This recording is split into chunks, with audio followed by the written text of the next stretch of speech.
शासकीय TRS college Rewa में छात्रवृत्ति लंबित होने और कॉलेज की मूलभूत सुविधाओं की बहाली को लेकर national students union of India ने प्राचार्य को ज्ञापन सौंपा। एनएसआई ने मांग की है कि छात्रवृत्ति लंबित होने के कारण छात्रों को परीक्षा फॉर्म भरने से रोका जाना पूरी तरह अनुचित है। एनएसआई के कॉलेज अध्यक्ष नृतकर्ष मिश्रा द्वारा सौंपे गए ज्ञापन में बताया गया कि बड़ी संख्या में छात्र छात्रवृत्ति के भरोसे पढ़ाई कर रहे हैं, लेकिन अब तक उन्हें छात्रवृत्ति राशि प्राप्त नहीं हुई है। ऐसे में कॉलेज प्रबंधन द्वारा छात्रों को परीक्षा फॉर्म भरने से रोका जाना शिक्षा के अधिकार का उल्लंघन है। ज्ञापन में कॉलेज परिसर की बदहाल व्यवस्थाओं की ओर भी ध्यान दिलाया गया। कॉलेज में वाटर प्लांट बंद पड़ा है, वाटर कूलर खराब है और छात्रों को पीने के पानी की भारी समस्या का सामना करना पड़ रहा है। इसके साथ ही कक्षाओं में पंखों की खराब स्थिति और बैठने की उचित व्यवस्था न होने से भी छात्रों को परेशानी हो रही है।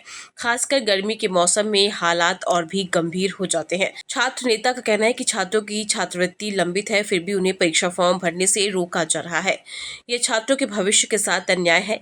अगर जल्द समाधान नहीं हुआ तो आंदोलन किया जाएगा। एनएसआई ने प्रशासन से मांग की है कि छात्रवृत्ति लंबित होने की स्थिति में भी छात्रों को बिना किसी आर्थिक बाधा के परीक्षा फॉर्म भरने की अनुमति दी जाए और कॉलेज की सभी मूलभूत सुविधाओं को तत्काल दुरुस्त किया जाए। जी, मामला ये है, टीआरएस महाविद्यालय की कुछ छात्राएं हैं जो इस वर्ष द्वितीय वर्ष की परीक्षा में बैठना चाहती हैं, लेकिन पिछले वर्ष की इनकी छात्रवृत्ति की फीस लंबित है। इस वर्ष प्राचार्य द्वारा व टीआरएस महाविद्यालय के प्रशासन द्वारा जबरन इनके ऊपर यह आरोप लगाया जाता है कि आपने फीस नहीं जमा किया तो आपको परीक्षा में हम नहीं बैठने देंगे।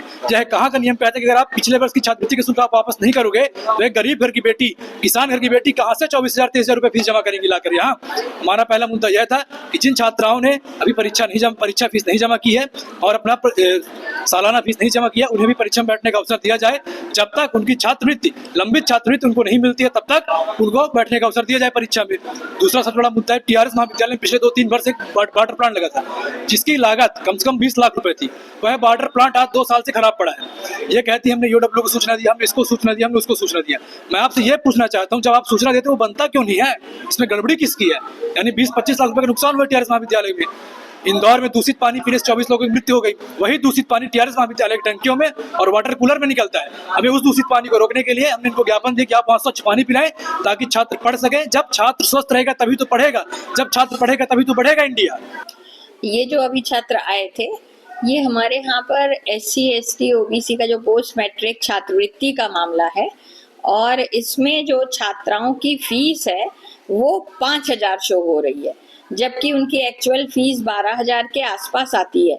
यदि ये लॉक कर देंगी इस साल तो हर साल उनको केवल 5,000 रुपए ही मिलेंगे, 12,000 नहीं मिलेंगे। उतना फिर उनको लड़कियों के ऊपर भार आएगा। इसको सुधरवाने के लिए कई बार पत्राचार किया जा चुका है और आज तक वो सुधरा नहीं है। ये शासन स्तर से सुधरना है, ये महाविद्यालयीन स्तर से नहीं सुधरना है। कल जो हमारे यहाँ की कलेक्टर महोदया हैं, उन्होंने भी इस संदर्भ में मीटिंग ली थी और मीटिंग में उन्होंने ये आश्वासन दिया है कि 5-7 दिन में ये पूरा प्रकरण सुलझ जाएगा। तो इसमें छात्राओं के लिए हम लोगों ने ऐसा नहीं किया है कि उनको कोई पढ़ाई में दिक्कत आए या कुछ इस तरह का हो। केवल उनका जो फॉर्म वगैरह है उसके लिए उनसे एक रहते हैं कि जो छात्रवृत्ति हमारी आ जाएगी तो हम इसका प्रतिपूर्ति उसकी कर देंगे, बस इसके अलावा और कोई दिक्कत नहीं है। पानी वगैरह सब ठीक है। पानी इनका कहना है वाटर कूलर और ये, तो वो अभी ठंड का समय था, ठंड में तो वाटर कूलर नहीं चलाएंगे। और जहां तक अभी गर्मी आने का सवाल है, जैसे ही गर्मी शुरू होती है उसके पहले ही सारी व्यवस्थाएं ठीक कर ले दिए जाती हैं।